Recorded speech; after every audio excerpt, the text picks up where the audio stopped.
Then 3.23 यहाँ पर आपके long answer type question start हो गए हैं। क्वेश्चन थोड़े बड़े रहेंगे पर अच्छा है, इस बहाने आपके कंसेप्ट अच्छे से क्लियर होंगे। आप हर क्वेश्चन को अच्छी तरह से समझिएगा। कुछ डाउट होता है तो कमेंट सेक्शन में पूछिएगा, और अगर आपको ये वीडियो अच्छा लगता है तो प्लीज़ इस चैनल को लाइक, शेयर और सब्सक्राइब ज़रूर कीजिएगा। चलिए हम स्टार्ट करते हैं। इसमें आपसे बोल रहे हैं, it is a common observation that rain clouds can be at about a kilometre altitude above the ground. हाँ, ये बात तो बिल्कुल सही है। जो बादल रहते हैं वो ग्राउंड से लगभग 1 किलोमीटर की ऊंचाई पे होते हैं। If a rain drop falls from such a height freely under gravity, what will be its speed? Also calculate in kilometre per hour. आपको जी दिया है 10 मीटर पर सेकंड स्क्वायर। ये तो बहुत ईजी क्वेश्चन है, जैसा हमने अभी किया था man jumping from a building, वैसे ही हो रहा है यहाँ पे भी। ये मान लीजिए आपका ग्राउंड से 1 किलोमीटर की हाइट पे आपका क्लाउड। अब यहाँ से आपकी बूंद गिर रही है बारिश की, मान लीजिए आपकी रेन ड्रॉप, ये नीचे आएगी इस तरह से। अब यहाँ पर इन्होंने हवा वगैरह इसका जिक्र नहीं किया है, तो आप ये अज्यूम कीजिए कि ये जो रेन ड्रॉप है ये स्ट्रेट अवे नीचे आ रही है, तो टोटल डिस्टेंस 1 किलोमीटर ये कवर करेगी।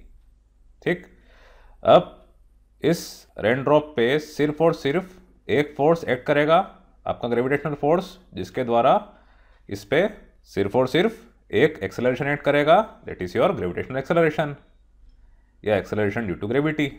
और दूसरी चीज़ इस पे एक्ट नहीं करेगी, तो इस रेन ड्रॉप की इनिशियल वेलोसिटी क्या हो गई? 0, क्योंकि रेस्ट पे थी, बादल के अंदर थी। बादल के अंदर डिसाइड किया कि अब मुझे नीचे जाना है, तो इनिशियली रेस्ट पे, तो ये 0।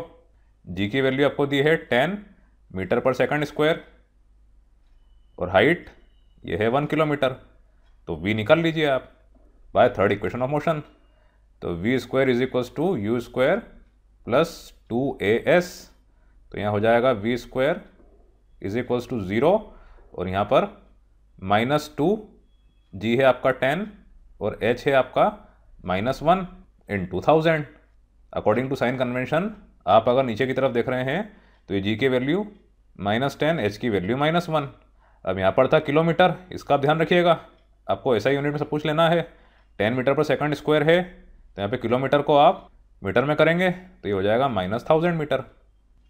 आप अगर नीचे के साइड पॉजिटिव भी लेते हैं तो भी आपको ये आंसर मिलेगा, कुछ अलग नहीं मिलेगा। अभी आपको मिल रहा है v square is equals to minus minus plus हो गया √2 इंटू 10,000, मतलब v is equals to 100√2 metre पर सेकंड। अब इन्होंने पूछा है किलोमीटर पर आवर, कोई दिक्कत नहीं है। v is equals to 100√2 into 18/5, ऐसा आप करेंगे। ऐसा कैसे, ये भी आप जानते हैं, 1 मीटर में होते हैं 1/1000 किलोमीटर, 1 सेकंड में होते हैं 1/3600 आवर। तो ये 1/3600 आप करेंगे तो ऊपर चला जाएगा, तो 3600 कैंसिल आउट किया आपने तो 18/5। ठीक, और अगर आप इसको अच्छे से करना जानते हैं तो डायरेक्टली मल्टीप्लाई कर दीजिए किलोमीटर पर आवर। अभी कितना हो रहा है? Approximately 510 kilometre per hour. ये दोनों आपके फर्स्ट पार्ट के आंसर्स हैं। हाँ, इसमें गलती हुई थी, मैंने v square is equal to √2 into 10,000 लिख दिया था, ये v है। ठीक है, तो ये तो रूट आएगा, नहीं तो v स्क्वायर को अगर आप रूट कर लेंगे तो आपस से उसका अंडर रूट लेना पड़ेगा। इसको आप सही कर लीजिएगा, बाकी सब ठीक है। Then B part, a typical rain drop is about 4 mm diameter, momentum is mass into speed in magnitude. ठीक है, मोमेंटम आप जानते हैं p is equals to mv, ये भी आप पढ़ चुके हैं। Estimate its momentum when it hits the ground, जब वो ग्राउंड को हिट करेगी तो उसका मोमेंटम कितना होगा ये आपको बताना है। ये भी इजी क्वेश्चन है। यहाँ पर आपको मास निकालना पड़ेगा, क्योंकि वेलोसिटी आप ऑलरेडी निकाल चुके हैं, तो मास कैसे निकाला जाए? आपको सिर्फ 4 mm डायमीटर दे रखा है। अब आपके कॉमन नॉलेज से आप ये जानते हैं कि रेन ड्रॉप कैसी होती है, स्फेरिकल इन शेप। तो since rain drop we have volume of sphere is equals to 4/3 πr³। ठीक, क्यों कर रहे हैं हम ये सब? क्योंकि हमें निकालना है मास, और साथ ही साथ दूसरी चीज़ डेंसिटी ऑफ वाटर। जिसको आप किलो रो W, ये होती है 1000 kg/m³। इन दोनों चीज़ों का यूज़ करके हम इस मास को फाइंड करेंगे, क्योंकि वेलोसिटी आप ऑलरेडी जानते हैं। यह लिख देता हूँ मैं, ये आपका बी पार्ट है। ए पार्ट में आप निकाल चुके थे वेलोसिटी, SI यूनिट में आई थी ये 100√2 मीटर/सेकंड। अब density is equals to mass upon volume, ये चीज़ भी आप इवन जानते हैं। तो mass is equals to density into volume. सिर्फ एक रेन ड्रॉप के लिए आपको इतना करना पड़ रहा है, सोचिए कितनी बड़ी बात है। तो mass of rain drop is equals to density of water, मतलब 1000 मल्टीप्लाइड बाय वॉल्यूम, तो 4/3 इंटू पाई इंटू, अब यहाँ आप ध्यान रखिए ये आपको दे रखा है डायमीटर जो कि 4 mm है। तो 1 मीटर इज इक्वल्स टू कितना होता है 1000 mm, और क्योंकि ये डायमीटर है तो रेडियस क्या होगा 2। Diameter is equals to 4 mm, तो radius is equals to 2 mm, और मीटर में 2 इंटू 10⁻³ मीटर। इतना आपको करना पड़ेगा SI यूनिट में कन्वर्ट करने के लिए।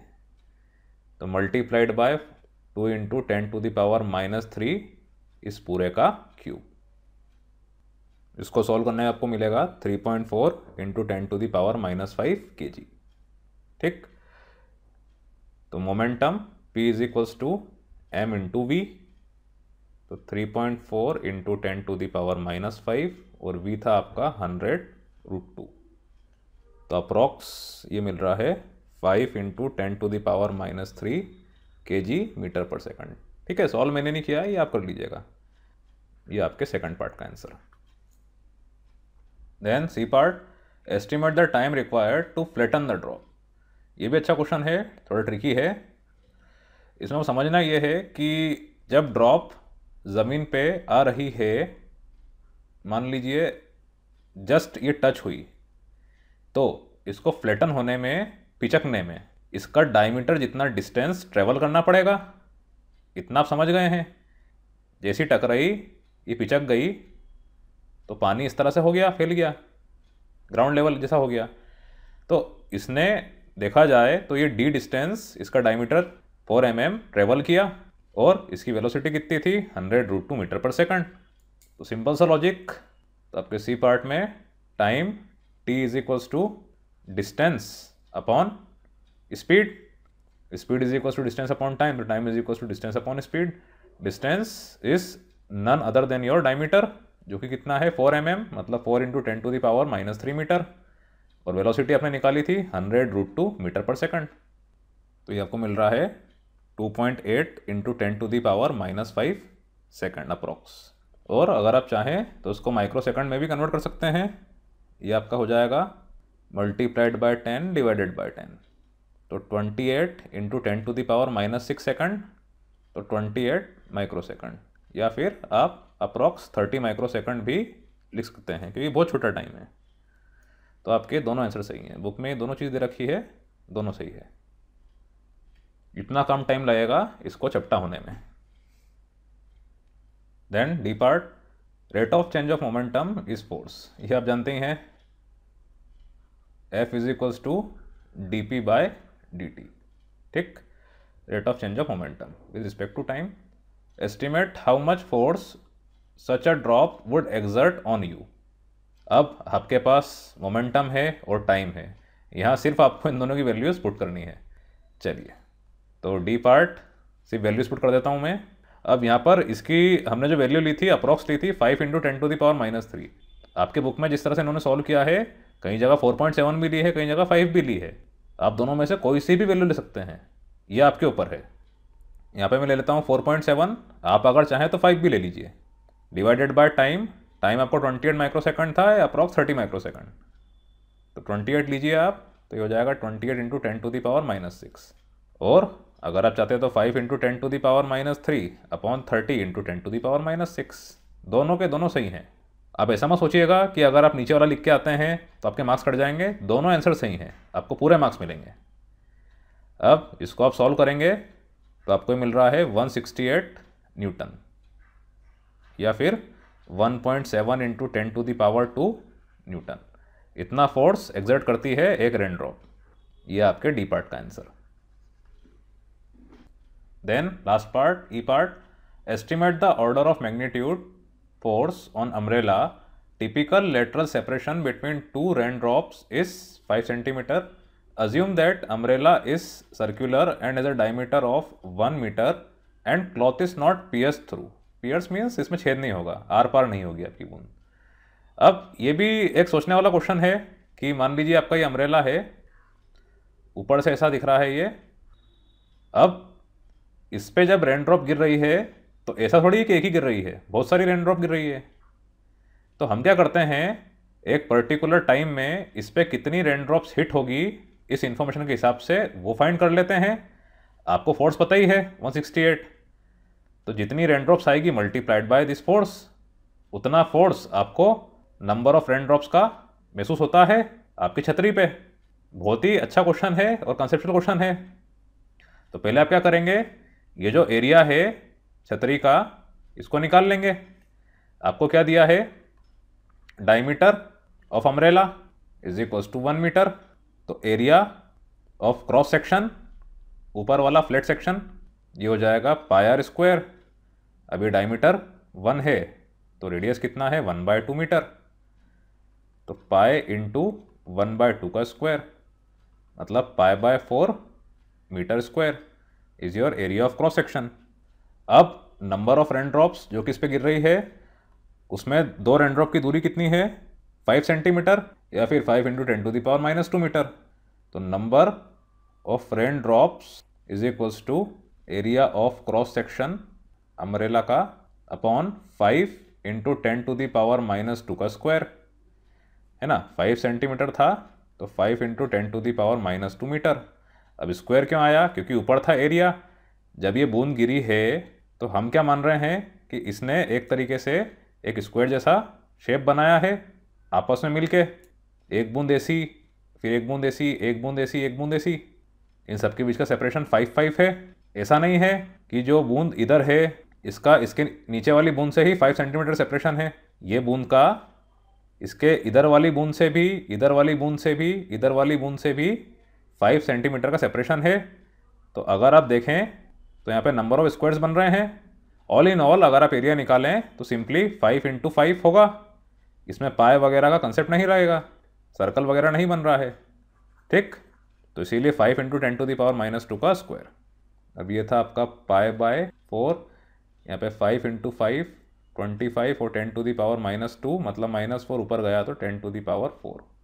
तो ये आपको मिल रहा है 320। टोटल रेन ड्रॉप्स अप्रॉक्सीमेटली 320 है, ऐसे तो गिन नहीं सकते हैं पर 320 हम मान लेते हैं।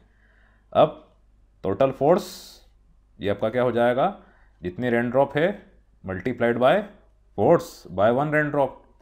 ये था आपका 168 न्यूटन या 1.7 × 10⁻²। जो लेना हो ले लीजिए, मैं ले लेता हूँ 168। तो ये आपको मिल रहा है अप्रॉक्सीमेटली 54000 न्यूटन। ये वैल्यू असल में आ रही थी 53760, तो इसको आप 54000 न्यूटन कर सकते हैं। इस क्वेश्चन में हमने इतने अप्रॉक्सीमेशंस क्यों लिए हैं, क्योंकि ये एक प्रैक्टिकल लाइफ का एग्जाम्पल है, ये आप ध्यान रखिएगा। इसमें हम हर जगह अजम्पशंस ले रहे हैं, इसीलिए हम इस तरह से वैल्यूज़ को अप्रॉक्सीमेट वैल्यूज़ की तरह ले सकते हैं। तो ये इसका आंसर है।